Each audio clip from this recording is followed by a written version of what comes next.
Salut Sylvain, ça va bien? Oui, ça va bien, toi? Oui, ça va bien. Hey, ça fait à peu près 6 mois qu'on s'était vus pour une activité justement de jeux vidéo. On en reparlait un petit peu tantôt.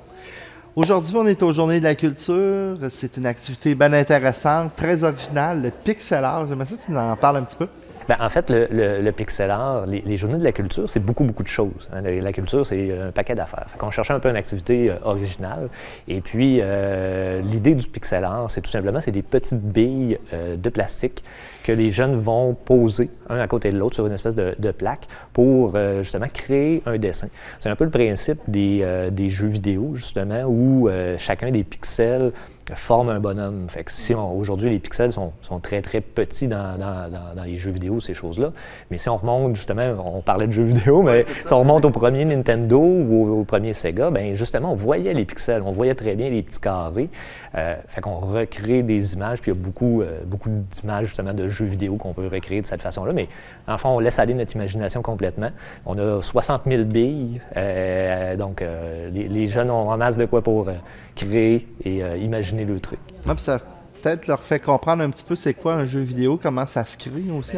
Oui, parce que justement, c'est toute la création, le dessin derrière tout ça, animé. C'est sûr que c'est une image fixe, mais ça resterait le même principe qu'on ferait bouger tranquillement. Donc, Puis là, on se disait avant l'entrevue que les jeunes vont faire leur dessin, mais après ça, ça va être gelé, hein, ça va être... En fait, c'est ça. Une fois que les petites billes sont mises en place une à côté de l'autre, nous, un adulte, bien sûr, on remet une espèce de feuille protectrice sur le dessus et avec un fer à repasser, on vient chauffer les billes. Les petites billes vont se coller ensemble à cause de la chaleur et par la suite, bien, ça peut faire un porte-clés, ça peut faire une décoration. Donc, on peut conserver par la suite. Donc, les enfants repartent avec leur création à la fin. Okay. Donc, c'est votre activité de la Journée de la culture aujourd'hui, mais vous avez une foule d'activités, vous essayez des nouvelles choses, ça qui est le fun. Et j'ai vu passer il y a quelques semaines, vous avez essayé une activité Lego. Est-ce que ça a marché beaucoup? Ça a marché, ça a débordé, en fait. Donc, le club de Lego qu'on a voulu partir, la réponse a été excellente. En fait, ce qu'on a voulu faire, c'est pas juste du Lego. On a voulu intégrer certains éléments là-dedans et Frédéric, qui est notre maître constructeur, dans le fond, nous arrive avec des défis. Alors, le jeune arrive, c'est pas juste construire ce que tu veux. Alors, la première fois, c'était de construire une catapulte. Donc, on avait des petites mini-guimauves et l'objectif était, tu avais le droit à des élastiques et au bloc Lego et tu devais créer une catapulte pour projeter justement avec le plus de précision possible ou le plus loin possible les petites guimauves. Avec les jeunes ont embarqué, les parents ont beaucoup embarqué. Notre salle d'animation contient, je dirais, une quarantaine de personnes avec les tables, tout le kit. Il a fallu rajouter des tables à l'extérieur. Il a fallu que je monte des tables au fur et à mesure. Mais la réponse a été excellente. On a reçu beaucoup de bons commentaires de ce côté-là. On va le refaire sous peu. Là, il faut juste qu'on voit un petit peu, justement, de quelle façon on gère, parce que là, si ça a bien été, bien là, ça va peut-être être parlé. Là, à un moment donné, on va manquer d'espace. Fait que là, il faut que je trouve une solution de ce côté-là. Vous manquerez peut-être pas de Lego, par exemple, ça, il y en a partout. Ça, des Lego, mais ça, on a été chanceux parce qu'on a eu des gens, on a fait un appel à tous sur Facebook, et les gens nous ont donné des Lego. Ça a été génial parce que sinon, ça revient que ça coûte quand même cher des Legos, mais des gens qui avaient des Legos qui traînaient puis qui ne servaient plus. Fait qu'on a amassé ça un peu de tout bord de côté. Fait que là, on a un beau bac rempli. Je vais revenir à mes questions, mais effectivement, tu m'as fait penser à une. La réponse des gens est impressionnante. À chaque fois que vous faites une activité, vous lancez l'appel à tous et ça vient vite. Bien, je pense que l'atmosphère envers la bibliothèque ou l'attitude des gens envers la bibliothèque, les gens comprennent tranquillement que c'est plus juste les livres, c'est autre chose. C'est un lieu qu'on va habiter, c'est un lieu dans lequel on va être bien et qu'il va se passer des choses. Les livres sont toujours là, le concept d'être calme dans la bibliothèque, ces choses-là, restent quand même. Mais quand c'est une activité, bien là, on passe à une autre phase. Et bien souvent, quand on a fait justement l'activité de Lego, je veux pas, moi j'ai été voir les statistiques d'emprunt, bien à peu près 2 heures avant de fermer la bibliothèque, on avait déjà 300 emprunts de fait dans cette seule journée-là. Ça va stimuler en même temps. Donc, bien c'est ça. Je veux dire, c'est un peu... oui, c'est le fun, mais c'est aussi un prétexte pour ramener les gens à la bibliothèque. Puis les gens découvrent ou redécouvrent la bibliothèque. On a changé aussi tout ce qui est la collection. on essaie d'avoir le plus de nouveautés possible. Donc, les gens ont la possibilité d'explorer tout ça. La dernière fois qu'on s'était vu, tu nous avais parlé aussi d'une activité d'été avec les jeunes, comment ça a fonctionné. Je sais qu'il y avait une espèce de course au trésor à la fin. Hein, en fait, c'était notre concept, c'est le grand jeu de l'été. Donc, des fois, dans certains endroits, il y a des clubs de lecture, des choses qui fonctionnent très bien déjà. On a voulu aller ailleurs et là, c'est ça, nous autres, c'était l'été des pirates. Donc, on avait 2 pirates qui voulaient justement devenir capitaine du navire. Et à chaque 2 semaines, on recevait de l'information supplémentaire sur les 2 pirates. Donc, un avait une jambe de bois, l'autre avait un crochet, un avait un perroquet, l'autre avait un chat, et le jeune devait rapporter des pièces. C'est 1892 pièces d'or qui représentent, dans le fond, 1892 livres qui ont été mis dans le coffre. Alors, le jeune devait choisir avec quel pirate il voulait aller. Et fait comme ça, on a conclu ça là, au début septembre avec une fête, justement, pour dévoiler lequel était gagnant. On a fait des bricolages, donc ça a été... Ça rejoint combien de jeunes environ? Bien, dans l'été au complet, c'est dur à dire. C'est dur à dire parce que c'est au comptoir de près. Donc, je ne saurais pas dire exactement combien. On le calcule en livres à ce moment-là. Puis, à la fête des pirates, je dirais que c'est une trentaine de personnes qui sont venues justement s'amuser avec nous cette journée-là. J'ai le goût de te reparler de l'activité jeux vidéo qui était très intéressante. Est-ce que ça va revenir? Ça revient. Donc, début décembre, le 6, si ma mémoire est bonne. C'est un vendredi, encore une journée pédagogique. Donc, on fait le même concept, mais ça va tout être des nouveaux jeux. J'essaie de me procurer des nouvelles consoles aussi. Bon, il y a tout mon intérêt personnel derrière tout ça. Mais quand même, donc, encore de 1h l'après-midi jusqu'à 9h le soir. On met des consoles un peu partout. Là, on est en train de regarder pour un concept aussi pour peut-être avoir un bazar de jeux cette journée-là. Donc, on va peut-être prendre la salle d'animation. Ça, on va le détailler un petit peu plus. Là. La formule reste encore, mais plusieurs personnes ont justement soit des jeux, comme moi, je les collectionne, donc j'ai des jeux en double, ces choses-là. Puis tant qu'à les avoir chez nous qui ne servent à rien, on va peut-être essayer justement de créer un réseau d'échange de jeux. Parce qu'un jeu, ça peut revenir cher, surtout pour les parents. Bien, il y a peut-être moyen justement de créer un petit réseau pour les échanger. Mais c'est ça, on s'enligne sur encore une douzaine de consoles, puis bien du plaisir. On se parle en septembre, il y a l'activité d'Halloween aussi qui s'en vient, qui va être intéressante. Atmosphère 2, parce que l'année passée, on l'avait déjà fait une première fois. Dans le fond, c'est un vieux jeu de société, fin des années 90 dans ce coin-là. Et dans le fond, c'est un jeu d'horreur. Alors, c'est un jeu chronométré. L'année passée, c'était le maître des clés donc, qui nous accueillait. Donc, on avait 1 heure pour récupérer les clés et terminer le jeu avant que l'heure soit terminée, sauf que le personnage apparaît à tout bout de champ. On projette dans la salle avec un gros écran et les gens doivent exécuter ce que le maître, le seigneur des clés dit. Cette année, c'est le baron samedi, donc un autre personnage, complètement un autre jeu, d'autres énigmes, d'autres trucs qui vont arriver. Donc c'est le 25 et le 26, le vendredi et le samedi avant l'Halloween. Et c'est par groupe maximum de 6 personnes. Les gens peuvent s'inscrire tout simplement en venant au comptoir ou en nous appelant. On peut les inscrire. C'est comme un jeu de rôle, dans le fond? Là? En fait, c'est un jeu de société. Ouais. C'est complètement un jeu de société. L'année passée, il y en a qui étaient vraiment motivés. Ils se sont déguisés pour venir. Ils ont cherché un petit peu, ils ont trouvé quels étaient les personnages. Ils sont arrivés déguisés, c'était fantastique. Et donc, c'est ça, on a une mise en scène, l'atmosphère, on a des lumières qui imitent dans le fond des chandelles. Donc, on crée vraiment une atmosphère intéressante autour de ça.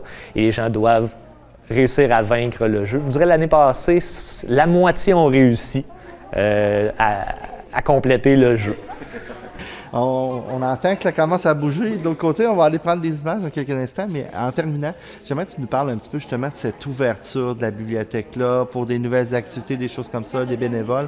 Est-ce qu'il y a encore de la place pour avoir des bénévoles, des nouvelles activités comme ça? Oui, en fait, des bénévoles, c'est sûr qu'on en a encore de besoin. En fait, on ne pourrait pas fonctionner actuellement sans nos bénévoles. C'est une équipe de 35 personnes qui font rouler la bibliothèque de Pont-Rouge et on a besoin du monde. Autant ceux que vous voyez au comptoir, autant ceux qui sont à l'arrière, qu'on voit moins, mais ceux qui préparent les livres quand on les reçoit, qui recouvrent les livres, parce qu'on met toute une pellicule en plastique par-dessus pour être sûr qu'ils étoffent plus longtemps. Donc, toute cette équipe-là. Et là, tranquillement, on commence justement à aller chercher des gens pour les activités. Parce que veux pas les activités, c'est des fois les samedis, des fois, donc moi, c'est beaucoup ma famille qui s'implique là-dedans, veux pas.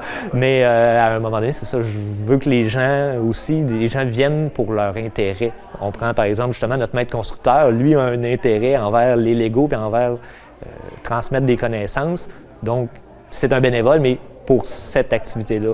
Ouais, j'ai d'autres activités tranquillement qu'on va essayer d'avoir des bénévoles qui vont s'orienter. J'ai même un jeune qui est venu me voir la semaine passée à la soirée de jeux de société pour me demander pour venir faire du bénévolat parce qu'il est en secondaire 1 à l'école de Donnacona et doit faire des heures de bénévolat. Donc, c'est un jeune qui vient souvent aux activités avec sa famille, puis il nous a demandé s'il pouvait faire quelque chose. J'aurais pu très bien le mettre au comptoir, il est capable de le faire, mais ça n'aurait peut-être pas rejoint ses intérêts. Ouais. Donc là, on est en train, justement, on a le club de codage qui vient de commencer la semaine dernière. C'est encore une autre activité, mais c'est ça. Et puis, ce jeune-là fait déjà de la programmation, il connaissait déjà le logiciel. Donc, on va faire une journée, justement, un samedi après-midi de présentation au public pour voir c'est quoi du codage, c'est quoi de la programmation, qu'est-ce que je peux faire avec ça. Donc, c'est d'autres activités qui en poussent tout le temps. Bon, on va te libérer, mais on voit que c'est encore très dynamique, la bibliothèque. On va continuer à vous suivre. Merci beaucoup. Merci beaucoup. Merci.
Habituellement, les curés, il n'y avait pas de micro. Est-ce que vous m'entendez bien? Oui. Oui. Bon, d'accord. Alors, donc, on est ici réunis pour dévoiler les gagnants pour le concours de photos du Pont-Tessier. Alors, nous avons eu, c'est la Société du patrimoine, en passant, qui organise ce concours. Nous avons reçu 73 photos. Un jury composé de 2 photographes professionnels, un à la retraite, notre ami Paul André, et M. Marc Bédard, Yvan Bédard plutôt, qui ont fait une présélection. Ils ont retenu 20 photos, et c'est sur ces 20 photos-là que vous êtes venus, vous et d'autres qui ne sont pas nécessairement ici, que vous êtes venus voter. On a eu un peu plus de 100 votants. Un peu plus de 100 votants. Alors, on va remettre donc les... il y avait 3 prix, comme vous savez. Il y a un premier prix. On va le laisser faire son bruit, là. Alors, le premier prix, qui est un montant de 150 $. Un deuxième prix de 100 $ et un troisième prix de 50 $. Alors, étant donné que c'est anonyme, comme vous le savez, alors les photos gagnantes, on va vous les montrer ici en bas des marches. Non, ce qu'on vous avait demandé, c'était de garder un double. de votre photo. C'est la seule preuve comme de quoi vous êtes gagnant ou pas. Hein? Parce que nous autres, on n'a aucun nom, on n'a aucun, absolument rien. C'est anonyme. On va commencer par identifier les gagnants. Et après ça, on demandera à des gens bien connus de notre milieu de remettre les prix. Ça marche comme ça? Alors, prenez votre temps, bousculez-vous pas trop, là. On va vous mettre les photos devant vous. Et puis, vous allez voir, en fait, premier prix, deuxième prix, troisième prix. Vous allez, une fois que les photos, vous pensez que c'est la vôtre, on pourrait demander peut-être à des juges, là. René. Ah, OK, prend les photos. Tiens. Prends des photos, des photos. Jean-Louis, on pourrait demander à Jean-Louis et peut-être à Paul-André de vérifier si ça correspond vraiment au double. Parce qu'on le sait qu'il y en a qui se ressemblent. Mettons, ça se peut. C'est toutes des photos du même pas. Alors, je vous apporte le carton ici, puis avancez-vous. Comme on fait à l'église pour aller communier, là. Avancez-vous tranquillement, chacun votre tour.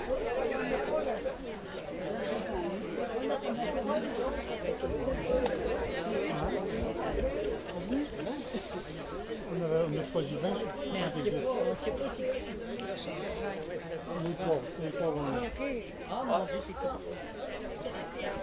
Alors, vous pouvez venir. Donc, c'est celle... Qu'est-ce que vous essayez juste devant, là? Celle-ci, Photo. Ah, si vous. à la place de celle-là. Bravo. Alors, bon, les trois gagnantes sont ici. Bravo, bravo! Celle-là, on l'attendait pas. Hein? Ben oui. On l'attendait pas, celle-là. On se fait toujours prendre dans des surprises. Hein? Bon. Alors, j'inviterais M. le maire à remettre le premier prix. Un double de photos. Alors, premier prix remis à Mme Carole. Premier prix de 150 $. Félicitations. Et en passant, le nom n'est pas sur le chèque. Hein? Parce qu'on ne connaissait pas les noms. Vous mettez votre nom puis vous allez le changer. C'est pas plus compliqué que ça. Est-ce que M. le député est arrivé? On nous avait dit qu'il y avait un député. Oui, il est là, Vincent. Ouais. Monsieur Caron, vous voulez remettre le deuxième prix, M. Caron? C'était pour une fois anonyme dans la foule. Est-ce que c'est possible pour un député d'être anonyme? Ça va bien. 100 $. Hein? Alors, la madame... Luc, 100 $. Oui,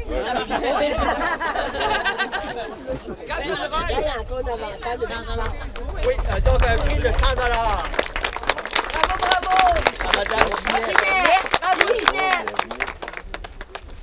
Et on va demander à un membre de notre confrérie, notre trésorier, celui qui a préparé les chèques, de remettre le troisième. Donc, le troisième prix, 50 $. Bravo, ma chère! Voilà. Madame, ton nom? Doris. Bravo, Doris! Non, Guy, s'il vous plaît. Bravo, bravo!